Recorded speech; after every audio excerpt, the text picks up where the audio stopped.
എഫേസ്യർ ലേഖനം 5-ാം അധ്യായം. ആകയാൽ സൂക്ഷ്മത്തോടെ, അജ്ഞാനികളായിട്ടല്ല, അറിവില്ലാത്തവരായിട്ടല്ല, ജ്ഞാനികളായിട്ട് അത്രയും നടപ്പാൻ നോക്കുവിൻ. വളരെ ശ്രദ്ധയോടെ സൂക്ഷ്മതയോടെ നമ്മൾ ജീവിക്കണം. ഈ ദുഷ്കാലമാണ്. ഈ ദുഷ്കാലമായതുകൊണ്ട് സമയം തക്കത്തിൽ ഉപയോഗിച്ചോൾവേ. നിങ്ങളുടെ സമയം വേസ്റ്റ് ആക്കരുത്, സമയം വൃഥാ കളയരുത്.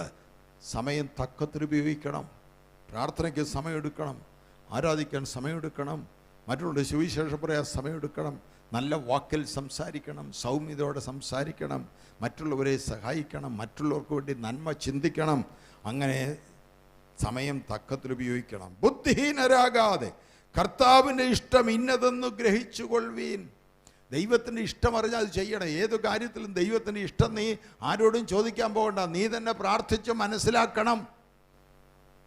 അത് ശ്രദ്ധിക്കുന്ന ആളുകൾക്ക് കുറേ കഴിയുമ്പോൾ മനസ്സിലാക്കാൻ പറ്റും ദൈവ ഇഷ്ടം ഏതാണ്, ദൈവ ഇഷ്ടം അല്ലാത്തതാണ്. ദൈവ ഇഷ്ടം ആണെങ്കിൽ നിൻ്റെ അകത്ത് സമാധാനം കിട്ടും, ദൈവ ഇഷ്ടം അല്ലെങ്കിൽ നിൻ്റെ മനസ്സ് അസ്വസ്ഥമായിരിക്കും. ഏറ്റവും നല്ല തെളിവതാ. നീ ദൈവ ഇഷ്ടമല്ലാത്തൊരു കാര്യം ചെയ്താൽ നിൻ്റെ അകത്തെ ചങ്കിടിപ്പിൻ്റെ വേഗത കൂടും, നിനക്ക് മനസ്സിന് അസ്വസ്ഥതയുണ്ടാകും, നിനക്ക് ആകെപ്പാട് ബുദ്ധിമുട്ടുണ്ടാകും, ശരീരത്തിലും മനസ്സിലും എല്ലാം ക്ലേശമുണ്ട്. അന്നേരം ഓർത്തോണം, ചെയ്യേണ്ടാത്ത ഏതോ കാര്യത്തിൽ ചെന്ന് നീ കുടുങ്ങിയിരിക്കുകയാണെന്ന്. നേരെ മറിച്ച് മനസ്സ് സ്വസ്ഥമായി സന്തോഷമായി ദൈവത്തെ സ്തുതിച്ചുകൊണ്ട് ജീവിക്കാൻ കഴിയുന്നെങ്കിൽ ദൈവത്തിൻ്റെ ഇഷ്ടത്തിലാണ് നീ നടക്കുന്നത് നിനക്കറിയാൻ സാധിക്കും. കർത്താവിൻ്റെ ഇഷ്ടം ഇന്നതെന്ന് ഗ്രഹിച്ചോളൂ. അടുത്ത്, വീഞ്ഞ് കുടിച്ച് മത്തരാകരുത്, അതിനാൽ ദുർനടപ്പുണ്ടാകുമല്ലോ. മദ്യപിക്കരുത്. മത്ത് പിടിപ്പിക്കുന്നതെല്ലാം മദ്യമാണ്. അത് പുകയിലയായാലും, അത് സിഗരറ്റ് ആയാലും, അത് ബീഡി ആയാലും, അത് കഞ്ചാവായാലും, അത് പണം വെച്ചുള്ള ചീട്ടുകളിയായാലും, മത്ത് പിടിപ്പിക്കുന്നതെല്ലാം നിന്നെ ദൈവത്തിൽ നകറ്റും. പ്രത്യേകിച്ച് ആരാധനയ്ക്ക് വേണ്ടി എല്ലാ ആഴ്ചയും ഇവിടെ വരുന്ന ആളുകളോട് ഞാൻ പറയുന്നു, നിങ്ങൾ ജീവിതം മറ്റുള്ളവരുടെ മുമ്പിൽ മാതൃകയായി ജീവിക്കേണ്ടവരാണ്. നിങ്ങൾ വിശുദ്ധമായി ജീവിക്കേണ്ടവരാണ്. യാതൊരു അശുദ്ധിയും നിങ്ങളുടെ പേർവറക പോലും വരുത്. അതിനൊന്നും അയവില്ല. എന്ത് ചെയ്യാം, എങ്ങനെ ജീവിക്കാം, ഞായറാഴ്ച ഇവിടെ ഒന്ന് കൈപൊക്കിയാൽ മതി എന്ന് ധരിക്കുന്ന ആളുകളുണ്ട്. അത് ദൈവത്തിന് പ്രസാദമല്ല. ദൈവനാമത്തിൽ ഇന്ന് ഞാനതിനെ ശാസിക്കുകയാണ്. മാതൃകയായി ജീവിക്കണം. ദൈവത്തിന് പ്രസാദം വരുമാറ് ജീവിക്കണം. വായിൽ കൂടെ വരുന്ന വാക്കുകളാണെങ്കിലും പ്രവൃത്തികളാണെങ്കിലും ഒരു ദൈവപൈതലാണെന്ന് മറന്നൊരു കാര്യം നീ ചെയ്യരുത്. അത് ദൈവത്തിൻ്റെ പ്രമാണമാണ്. വീഞ്ഞ് കുടിച്ച മത്തരാകരുത്, അതിനാൽ ദുർനടപ്പുണ്ടാകുമല്ലോ. അത് പകരം എന്തോ ചെയ്യണം? പകരം എന്താ? മത്ത് വേണമല്ലോ. മത്തൊന്ന് പിടിക്കണ്ടേ? അതിനെന്താ വേണം? മത്ത് പിടിച്ചോ? പകരം വേണ്ടി അവിടെ എഴുതിയിട്ടുണ്ട്, ആത്മാവിൽ നിറയണം. വീഞ്ഞ് കുടിച്ചല്ല മത്ത് പിടിക്കേണ്ടത്, പരിശുദ്ധാത്മാവിൻ്റെ മത്ത് കയറി പിടിക്കട്ടെ. സ്വർഗീയ വീഞ്ഞ് കുടിച്ച് അതിൻ്റെ ലഹരിയിൽ നീ ദൈവത്തെ ആരാധിക്കുക. സ്വർഗീയ വീഞ്ഞിൻ്റെ ലഹരി വരുമ്പോൾ നീ പരിസരം മറന്ന് ദൈവത്തെ ആരാധിക്കും. സ്വർഗീയ വീഞ്ഞിൻ്റെ ലഹരി വരുമ്പോൾ നീ നിന്നെ തന്നെ മറക്കും, നീ ദൈവ സാന്നിധ്യം അറിയും. നീ സ്വർഗീയ വീഞ്ഞിൻ്റെ ലഹരി അനുഭവിക്കുമ്പോൾ നിന്റെ വേദനകൾ മറക്കും, നിന്റെ മുറിവുകൾ മറക്കും, നിന്റെ ചതവുകൾ മറക്കും.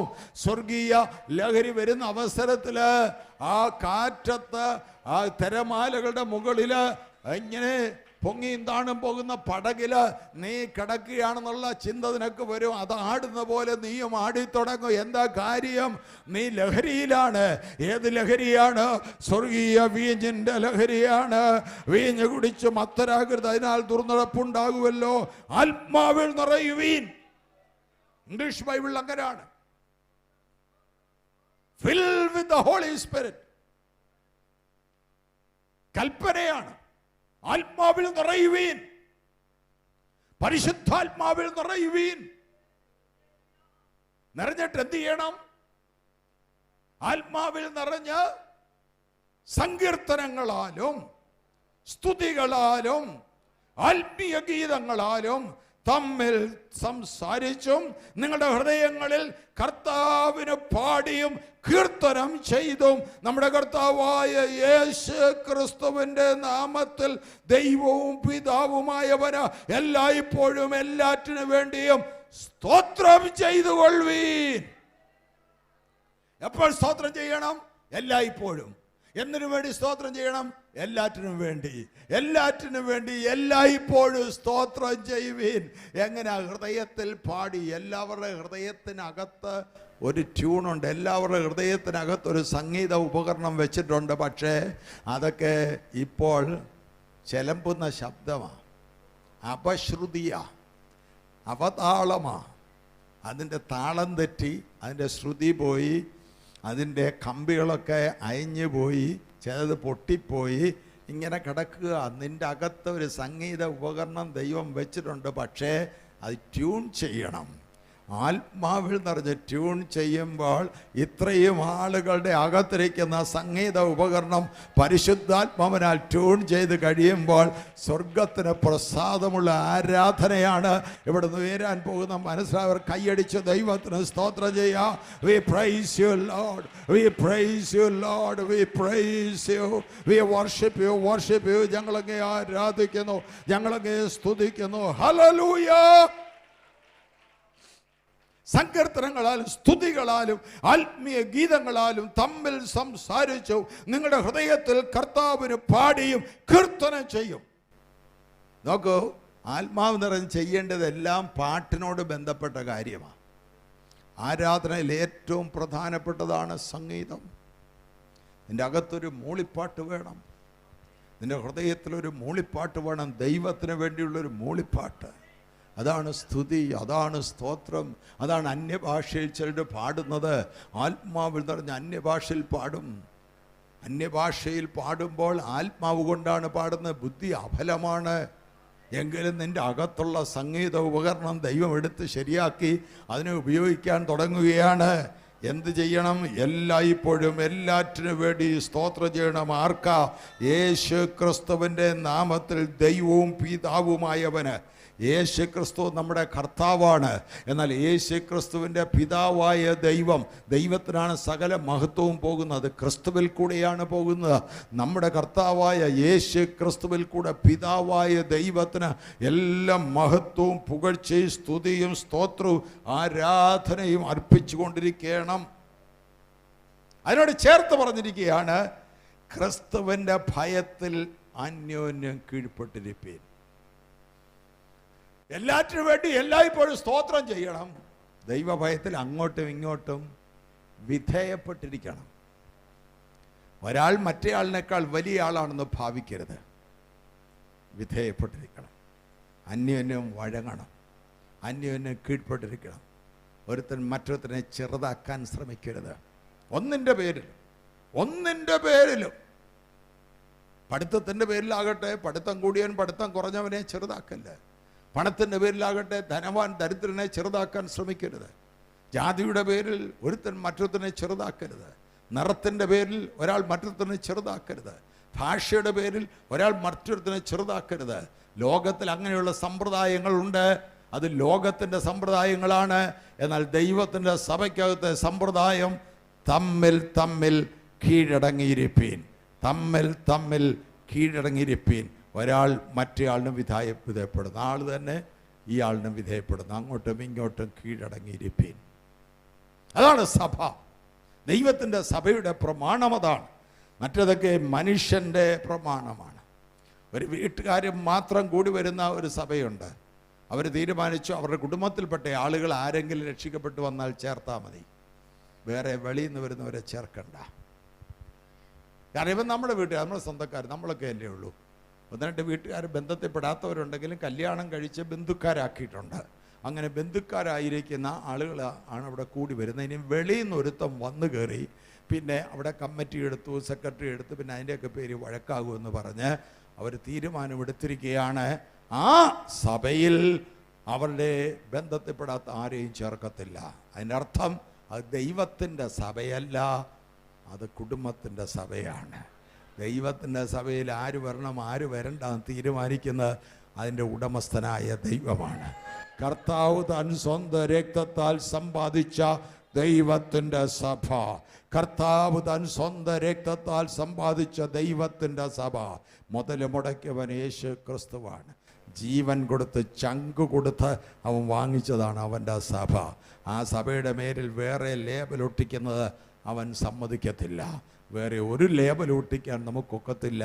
അന്യോന്യം കീഴ്പ്പെട്ടിരിപ്പീൻ, അതാണ് ദൈവത്തിൻ്റെ സഭ. ഇനിയും പ്രത്യേകം സംബോധന, ഇത് പ്രാക്ടിക്കലായ കാര്യങ്ങളാണ്. 1 മുതലുള്ള 4 വരെയുള്ള അധ്യായങ്ങളിൽ പറഞ്ഞിരിക്കുന്ന ടീച്ചിങ് ഉണ്ടായിരുന്നു. സഭയെക്കുറിച്ചുള്ള പ്രത്യേകമായ ടീച്ചിങ്, പരിശുദ്ധാത്മ നിറവുള്ള സഭയെക്കുറിച്ച്, യേശു ക്രിസ്തുവിൽ കൂടെ വിശ്വാസത്താൽ ലഭ്യമായ ആത്മനിറവിൻ്റെ അനുഭവമുള്ള സഭയെക്കുറിച്ച് പറഞ്ഞിട്ട് പ്രാക്ടിക്കൽ ഇഷ്യൂസാണ് 5-ാം അധ്യായത്തിൽ എടുക്കുന്നത്. അത് 4-ാം അധ്യായത്തിൻ്റെ പകുതി മുതൽ തന്നെ പ്രാക്ടിക്കൽ ഇഷ്യൂ ആണ് പൗലോസ് എഴുതുന്നത്. അതിൽ കുടുംബത്തിലേക്ക് കടക്കുക. സഭയില കഴിഞ്ഞു, ഇനി വീട്ടിനകത്തോട്ട് കയറി വരിക. വീട്ടിനകത്ത് കയറി വന്ന് ആദ്യം പിടിക്കുന്നത് ഭാര്യമാരെയാണ്, സ്ത്രീകളെയാണ്. ആദ്യം അവർക്കുള്ള പ്രബോധനമാണ്. കേട്ടോ, കല്യാണം കഴിച്ചിട്ടുള്ള സകല സ്ത്രീകളും, ഇനി കല്യാണം കഴിക്കാൻ സ്വപ്നം കണ്ടുകൊണ്ടിരിക്കുന്ന സകല ചെറുപ്പക്കാരികളും കൊച്ചു പെൺകുട്ടികളും വരെ ഇത് കേട്ടോണം. ഭാര്യമാരെ, കർത്താവിനെന്ന പോലെ സ്വന്തം ഭർത്താക്കന്മാർക്ക് കീഴടങ്ങുവീൻ. സബ്മിഷൻ. സ്ത്രീയുടെ തല പുരുഷൻ. അപ്പം ചിലർ പറയും, പക്ഷേ തലതിരിക്കുന്ന കഴുത്തല്ലേ, കഴുത്ത് ഞാനാ. തല എന്ന് പറഞ്ഞാൽ ഇപ്പം കാർ ഓടിക്കുന്നു, എല്ലാവർക്കും കൂടെ കാർ ഓടിക്കാനൊക്കത്തില്ല, ആരെങ്കിലും ഒരാൾക്ക് ഓടിക്കാനൊക്കത്തുള്ളൂ. അതുപോലെ വീടാകുന്ന കാർ ഓടിക്കേണ്ട ഡ്രൈവർ വീട്ടു നായകനാ, പുരുഷനാ. ഇത് പണ്ട് മുതലേ നമ്മുടെ സമൂഹത്തിൽ നടന്നു വരുന്ന കാര്യമാണെങ്കിലും 21-ാം നൂറ്റാണ്ടിൽ കാര്യങ്ങൾ മാറിയിട്ടുണ്ട്. സീറ്റ് മാറിയിരിക്കുന്നുണ്ട് പലയിടത്തും. പക്ഷേ ബൈബിൾ വ്യവസ്ഥ ഇതാണ്. ബൈബിൾ വ്യവസ്ഥ എന്താണ്? ബൈബിൾ വ്യവസ്ഥ കീഴടങ്ങിയിരിക്കുക. പക്ഷേ ഒരു എക്സെപ്ഷൻ കൊടുത്തിട്ടുണ്ട്. കൊലോസ്യർ 3:18 കർത്താവിനുചിതമാകുന്ന സകലത്തിലും കീഴടങ്ങണം.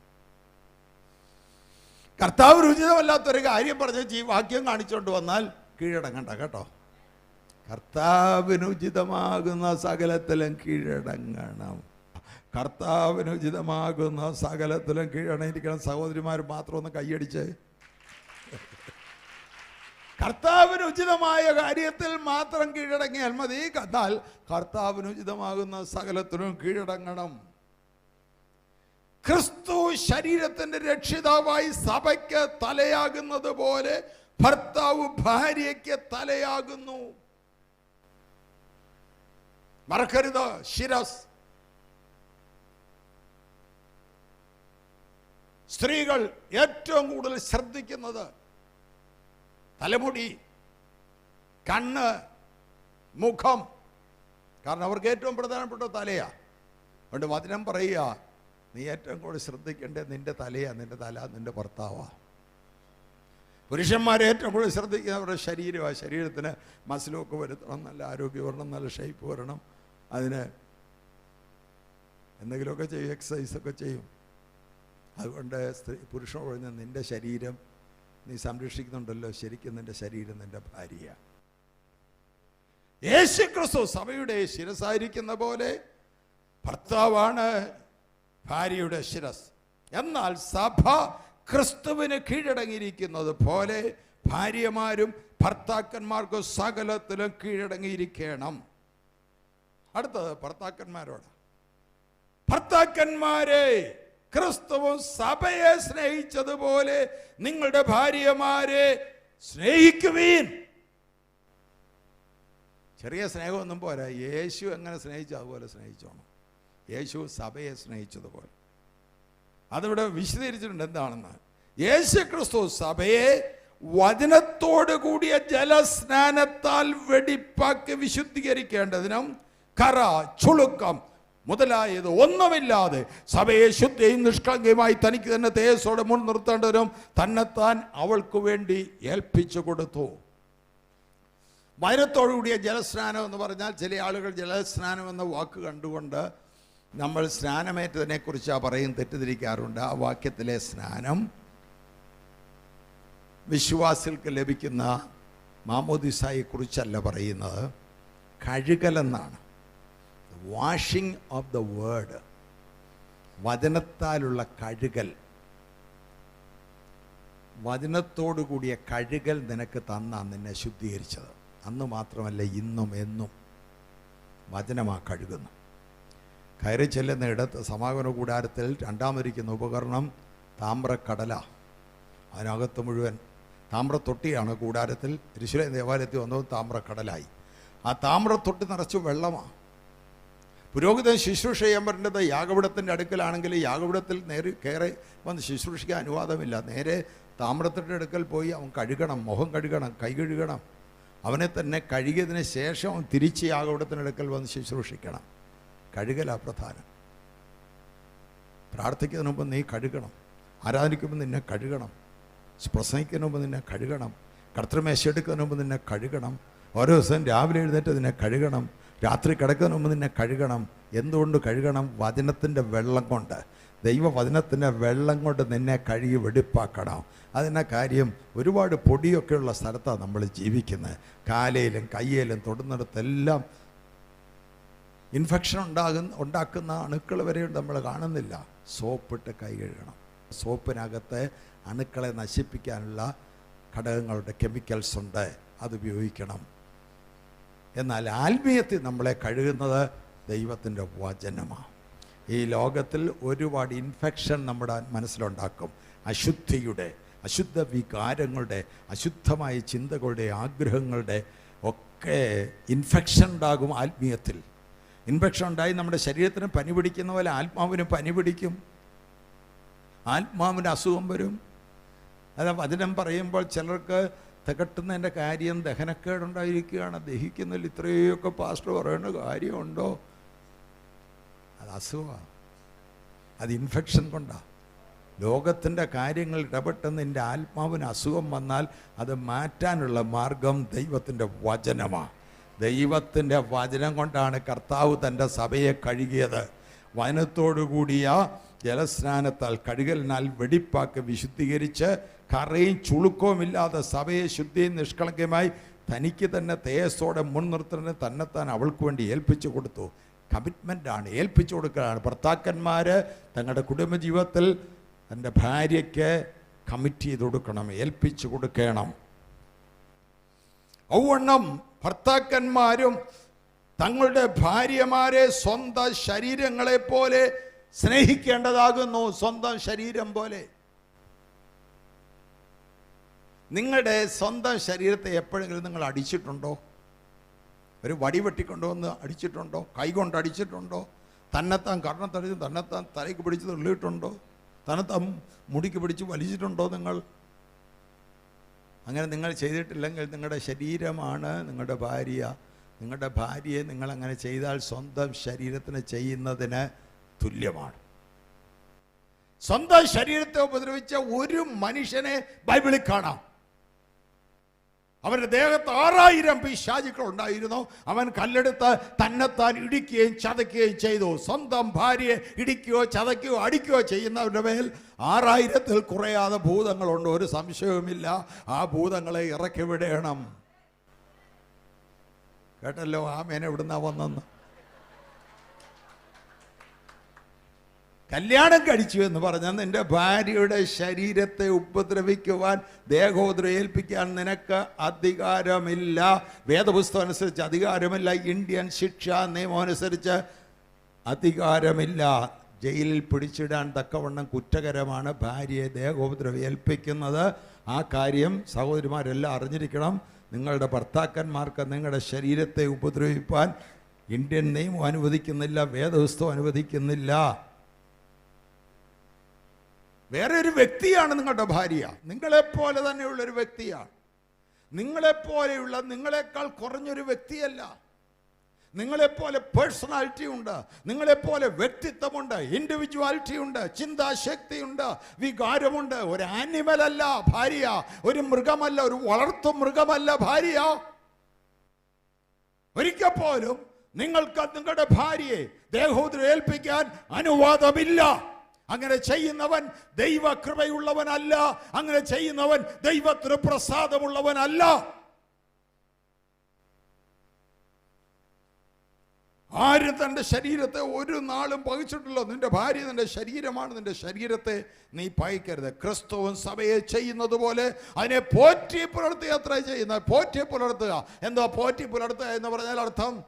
To cherish and to nourish. Cherish ചെയ്യണം, നറിഷ് ചെയ്യണം. ഭർത്താവ് ഭാര്യയെ ചെറിഷ് ചെയ്യണം, നറിഷ് ചെയ്യണം. എന്നാൽ നറിഷ് ചെയ്യുക എന്ന് പറഞ്ഞാൽ നറിഷ് എന്ന പോഷക പ്രധാനമായ ആഹാരങ്ങൾ കൊടുത്ത് അവരുടെ ശരീരത്തിൻ്റെ ആരോഗ്യത്തെയും സൗഖ്യത്തെയും നിലനിർത്താനുള്ള ഉത്തരവാദിത്വം ഭർത്താവിനാണ്.